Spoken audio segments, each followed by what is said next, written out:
On t'aime à tous, bien-aimés frères et sœurs. L'Occident et les terreaux. Comment l'Occident travaille toujours avec les terreaux. L'Occident, c'est l'empire du mal et du mensonge.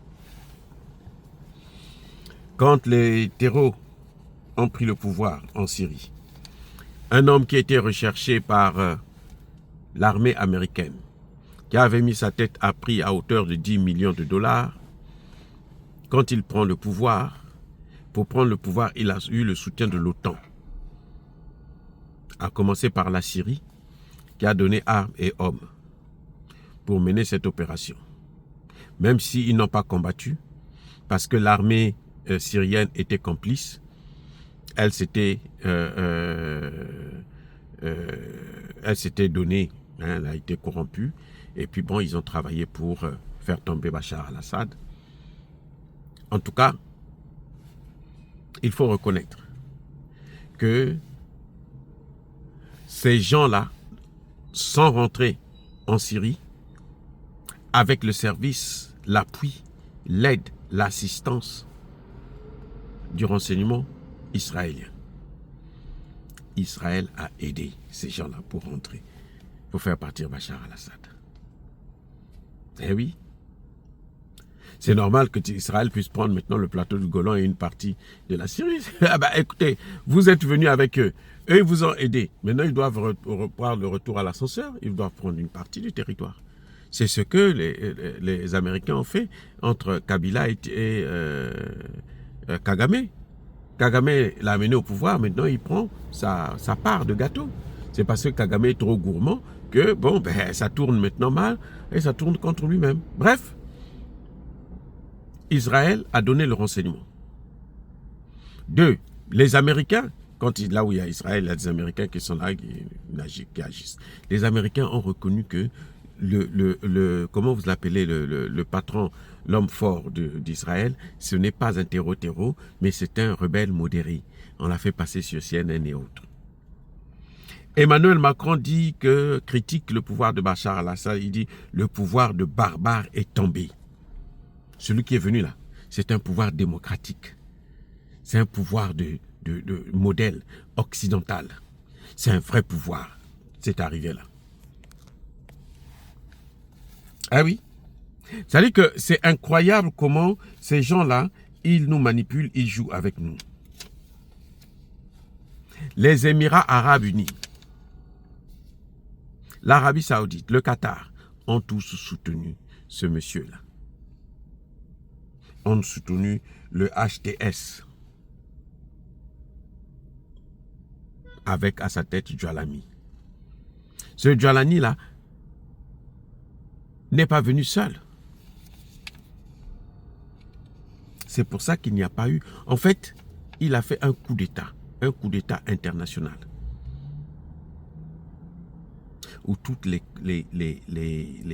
entités internationales, tous les pays du monde occidental, l'Occident collectif était avec lui. L'Occident collectif reconnaît, a mené la guerre avec lui. Voilà, bien-aimés frères et sœurs.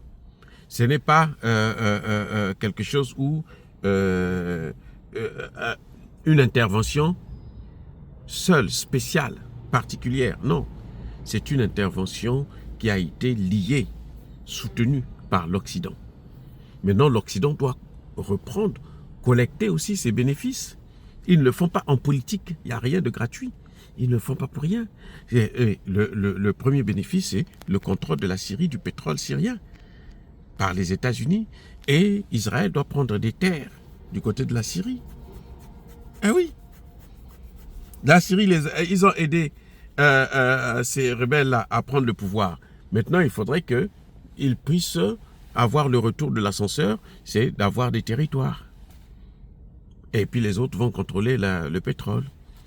Et les Américains maintenant sont en train de viser tout le Moyen-Orient parce que la seule poche de résistance qui reste en fait c'est l'Iran. Et donc maintenant, aujourd'hui là, ne soyez pas surpris à n'importe quel moment que les Américains et les Israéliens puissent déclarer la guerre à l'Iran. Et ça, c'est quelque chose c'est question de temps seulement. Ça va venir. Mais auparavant, il faut qu'ils neutralisent toute l'armée israélienne, syrienne, de telle sorte que quand ils vont marcher vers l'Irak, ils ont le contrôle, quand ils vont marcher, chercher à attaquer eux-mêmes l'Iran, eh ben, la Syrie ne pourra pas résister, se dire que non, vous n'utilisez pas notre sol. Parce que ce sont eux qui ont libéré la Syrie. Enfin, si on appelle ça libération, ce sont eux qui ont fait le travail.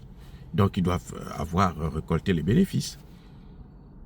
Mais c'est sans compter sur la capacité aujourd'hui iranienne de résister face à l'OTAN. Parce que l'Iran n'est pas seul. L'Iran est avec la Chine, l'Iran est avec la Russie. Parce que la Chine, ils savent que si ils arrivent à affaiblir la Russie ou l'Iran, elle sera la prochaine victime. Parce que l'objectif de ces gens-là, et notamment de Trump, c'est la guerre dans le Pacifique. La guerre dans le Pacifique, c'est celle qui se dessine contre la Chine. Et la Chine se prépare aussi. Donc voilà, bien-aimés frères et sœurs, l'axe du mal a encore frappé en nous faisant croire que c'est le bien qu'ils sont en train de faire, en nous apportant le mensonge, l'empire du mensonge.